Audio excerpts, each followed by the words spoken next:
Hello दोस्तों, नमस्कार। स्वागत है आप सभी का एजुकेशन मंत्रा में।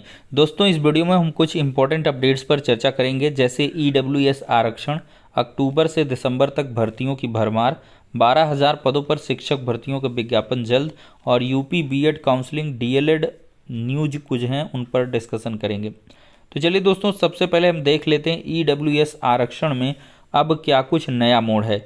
दोस्तों, ईडब्ल्यूएस आरक्षण का मतलब आप सभी को मालूम होगा, इकोनॉमिकली वीकर सेक्शन। इसका मतलब होता है आर्थिक रूप से कमज़ोर पिछड़े। तो इसमें दोस्तों कुल मिलाकर देखा जाए तो ईडब्ल्यूएस में आर्थिक रूप से पिछड़े ऐसे लोगों को आरक्षण दिया जा रहा है जो जनरल कैटेगरी के हैं। इसे गरीब सवर्ण रिजर्वेशन भी कहते हैं। अब दोस्तों, इसकी वैधानिकता को चुनौती दे दी गई है। सुप्रीम कोर्ट में 5 सदस्यीय खंडपीठ, जिसमें खुद मुख्य न्यायाधीश सीजेआई हैं, वो भी इस 5 सदस्यीय खंडपीठ में हैं। तो ऐसे में इंदिरा साहिनी मामले में भी एक बड़ी सुनवाई आरक्षण मामले में हुई थी। ठीक उसी पैटर्न पर ये मामला भी लगातार अब मुद्दे में है और इसकी सुनवाई लगातार हो रही है और सुप्रीम कोर्ट से बहुत जल्द एक ऐतिहासिक फैसला आएगा जो आरक्षण की दिशा और दशा को तय करेगा। दोस्तों, देखा जाए तो याचिकाकर्ताओं का सबसे मजबूत तथ्य ये है कि आर्थिक आधार पर आरक्षण संविधान के मूल ढांचे के खिलाफ है। इसमें आरक्षण के जरिए वंचित वर्ग को प्रतिनिधित्व की अवधारणा आर्थिक रूप से ऊपर उठाए जाने की योजना में तब्दील हो गई है। आर्थिक आरक्षण में सामाजिक और शैक्षिक रूप से पिछड़े को बाहर रखा गया है। इसका लाभ सिर्फ सामान्य वर्ग तक सीमित है, इसलिए यह बराबरी और सामाजिक न्याय के सिद्धांत के खिलाफ है। और यहाँ पर दोस्तों देखा जाए तो 103वां जो संविधान संशोधन है, कानून के संविधान के साथ धोखा है। यह सामाजिक न्याय की अवधारणा के खिलाफ है। उन्होंने कहा, सामाजिक और शैक्षणिक पिछड़ेपन वे दो पहलू हैं जिन पर आरक्षण टिका है। सामाजिक और शैक्षणिक पिछड़ेपन के मानक में आर्थिक पिछड़ापन शामिल है। सामाजिक पिछड़ापन आर्थिक पिछड़ेपन के बगैर नहीं हो सकता है, दोनों साथ चलते हैं। तो ऐसे में देखा जाए तो दोस्तों कुल मिलाकर इनका कहना ये है कि जो ओबीसी एससी एसटी को रिजर्वेशन मिल रहा है वो सामाजिक और शैक्षणिक पिछड़ेपन के आधार पर मिल रहा है, और यहाँ पर जो ईडब्ल्यूएस का आरक्षण है वो आर्थिक रूप का आरक्षण है। तो क्या आर्थिक रूप से पिछड़े ये ओबीसी एससी एसटी नहीं है? तो दोस्तों यहीं पर 3 जो है सवालों पर यहाँ पर टिका हुआ यह मामला कि क्या यह संशोधन इस आधार पर मूल ढांचे का उल्लंघन है कि आर्थिक रूप से कमजोर यानी कि ईडब्ल्यूएस के आरक्षण में ओबीसी एससी एसटी को शामिल नहीं किया गया है। दूसरा है कि क्या यह संशोधन इस आधार पर मूल ढांचे का उल्लंघन करता है कि इससे सरकार को गैर सहायता प्राप्त निजी शिक्षण संस्थान में दाखिले को लेकर विशेष नियम बनाने की शक्ति है। और क्या 103वां जो संविधान संशोधन है इस आधार पर संविधान के मूल ढांचे के विरुद्ध है कि उसके तहत सरकार को आर्थिक आधार पर आरक्षण की शक्ति मिली।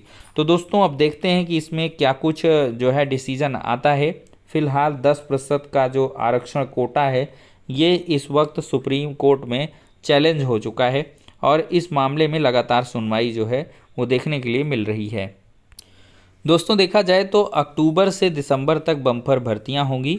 देश में नई नियुक्तियों का परिदृश्य काफ़ी मजबूत नज़र आ रहा है। मैन पावर ग्रुप के मंगलवार को जारी रोजगार परिदृश्य सर्वे के अनुसार अक्टूबर दिसंबर 2022 के मध्य कंपनियों ने बम्पर नियुक्तियों की योजना बनाई है। इससे काफ़ी युवाओं को रोजगार मिलेगा। और साथ ही साथ दोस्तों देखा जाए तो अक्टूबर से दिसंबर तक उत्तर प्रदेश में भी बम्पर भर्तियों का विज्ञापन जारी होगा। दोस्तों, देखा जाए तो उत्तर प्रदेश में अक्टूबर से दिसंबर के बीच में आपको बहुत सारे रिक्रूटमेंट देखने के लिए मिलेंगे। अगर मैं बात करूं सबसे पहले लोक सेवा आयोग से, तो यहां से दोस्तों 12,000 पदों पर शिक्षक भर्तियों का जो विज्ञापन है वो जारी होने वाला है। यहां पर दोस्तों देख सकते हैं एडी माध्यमिक के गुप्ता का कहना है कि रिक्त पदों के विवरण का अध्याचन लोक सेवा आयोग को भेजा जा चुका है। ऐसे में पूरी संभावना है कि आयोग शीघ्र रिक्त पदों पर ऑनलाइन आवेदन लेकर भर्ती प्रक्रिया शुरू करेगा। इसमें दोस्तों एलटी स्नातक के 7,006 पद और प्रवक्ता के 5,129 यानी कि कुल 12,135 पद बताए जा रहे हैं। इसी बीच दोस्तों देखा जाए तो आपको यूपी ट्रिपल एससी से वन दरोगा भर्ती के 700 से अधिक पदों का विज्ञापन भी देखने के लिए मिलेगा। एजीटीए का भी विज्ञापन आपको देखने के लिए मिलने वाला है और साथ ही साथ बहुत सारे जो विज्ञापन हैं वो अक्टूबर से दिसंबर के बीच ही जारी होंगे, जिसकी इन्फॉर्मेशन हम लगातार इस चैनल के माध्यम से देते रहते हैं। दोस्तों ये भी बहुत ही जल्द विज्ञापन आपको देखने के लिए मिलेगा। अशासकीय सहायता प्राप्त माध्यमिक विद्यालयों में लिपिक श्रेणी शिक्षणेतर पदों पर चयन किए जाने के संबंध में 6 सितंबर का ये लेटर है। दोस्तों हर जिले यहाँ पर जो एडेड माध्यमिक कॉलेज हैं वहाँ के लिपिकों के भर्ती के विज्ञापन को जारी करेंगे। 1600 समथिंग पद यहाँ पर बताए जा रहे हैं। यहाँ पर भी दोस्तों देख सकते हैं डिप्टी सीएम ने भर्ती प्रक्रिया जल्द पूरी करने के निर्देश दिए हैं। होम्योपैथिक फार्मासिस्ट भर्ती 2019 के चयनित अभ्यर्थियों ने मंगलवार सुबह मुख्यमंत्री आवास से लेकर उप मुख्यमंत्री तक नियुक्ति की मांग को लेकर गुहार लगाई। होम्योपैथिक फार्मासिस्ट भर्ती का विज्ञापन 25 फरवरी 19 को निकला था। उत्तर प्रदेश अधीनस्थ सेवा चयन आयोग द्वारा नवंबर 2021 में 420 पदों के सापेक्ष 414 पदों का अंतिम परिणाम जारी किया। इसके बाद से ईडब्ल्यूएस अभ्यर्थी हाईकोर्ट पहुंच गए, जिस पर लखनऊ खंडपीठ ने 10% आरक्षण पर नियुक्तियों पर रोक लगा दी। अभ्यर्थियों ने बताया कि मुख्यमंत्री आवास पर उनकी मुलाकात अपर मुख्य सचिव संजय प्रसाद से कराई गई। बाद में उप मुख्यमंत्री ब्रजेश पाठक के आवास पर मुलाकात हुई। उप मुख्यमंत्री ने राज्य मंत्री आयुष विभाग दयाशंकर मिश्र दयालु से मोबाइल पर बात की और कहा है कि 41 पदों को छोड़ बाकी की प्रक्रिया पूरी की जाए, बच्चे परेशान हैं। दोस्तों अक्टूबर से दिसंबर के बीच ही आपको 26,000 से अधिक पदों पर यूपी पुलिस में जो भर्ती है वो देखने के लिए मिलने वाली है। इसका विज्ञापन बहुत ही जल्द जारी होगा। तो पुलिस डिपार्टमेंट में भी आपको 26,000 से अधिक पदों पर जो भर्तियों का विज्ञापन है वो अक्टूबर से दिसंबर के बीच देखने के लिए मिलने वाला है। इन शॉर्ट कहें दोस्तों तो अक्टूबर से दिसंबर तक भर्तियों की भरमार रहने वाली है और साथ ही केंद्र सरकार से भी एक के बाद एक 10 लाख पदों पर भर्तियां करने का जो शेड्यूल है या कह लें जो कार्यक्रम है, खाका है, वो तैयार किया जा रहा है। तो आप लोग अब बिल्कुल से प्रतियोगी परीक्षाओं की तैयारी में जुट जाएं, क्योंकि उत्तर प्रदेश सहित आपको पूरे देश में भर्तियों के जो विज्ञापन हैं वो जल्द से जल्द निकलते हुए नजर आएंगे। और देखा जाए तो केंद्र सरकार से एसएससी जीडी के लगभग 50,000 समथिंग पदों का जो विज्ञापन है वो भी आने वाला है। और साथ ही साथ दोस्तों देखा जाए तो आपको पोस्टल डिपार्टमेंट से, इंडिया पोस्ट से भी 98,000 पदों पर जो भर्तियों का विज्ञापन है वो देखने के लिए मिलेगा। और ये सारे विज्ञापन अक्टूबर से दिसंबर के बीच जारी हो जाएंगे और अगले साल में आपको नियुक्तियां भी मिल जाएंगी। तो ऐसे में लगातार तैयारी करते रहें। अब दोस्तों हम बात करेंगे यूपी बीएड काउंसलिंग डेट के बारे में। दोस्तों बीएड की काउंसलिंग 28 तारीख से कराने की तैयारी है। रूहेलखंड विश्वविद्यालय बीएड की काउंसलिंग 28 सितंबर से कराने की तैयारी कर रहा है।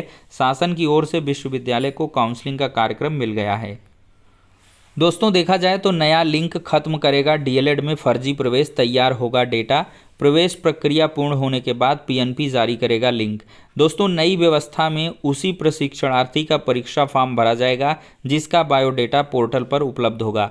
बायोडेटा तैयार करने के लिए प्रवेश प्रक्रिया पूरी होने के उपरांत एक लिंक जारी किया जाएगा, जिसे खोलकर कॉलेजों को प्रशिक्षणार्थी का नाम, पता, जन्मतिथि सहित पूरा ब्यौरा भरना होगा। इसके बाद में प्रवेश लेने का खेल खत्म हो जाएगा। अनिल भूषण चतुर्वेदी, परीक्षा नियामक प्राधिकारी।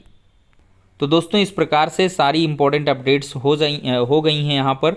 अगर वीडियो पसंद आ रहा हो तो लाइक एंड शेयर करें और चैनल पर पहली बार विजिट किए हैं तो सब्सक्राइब अवश्य करें।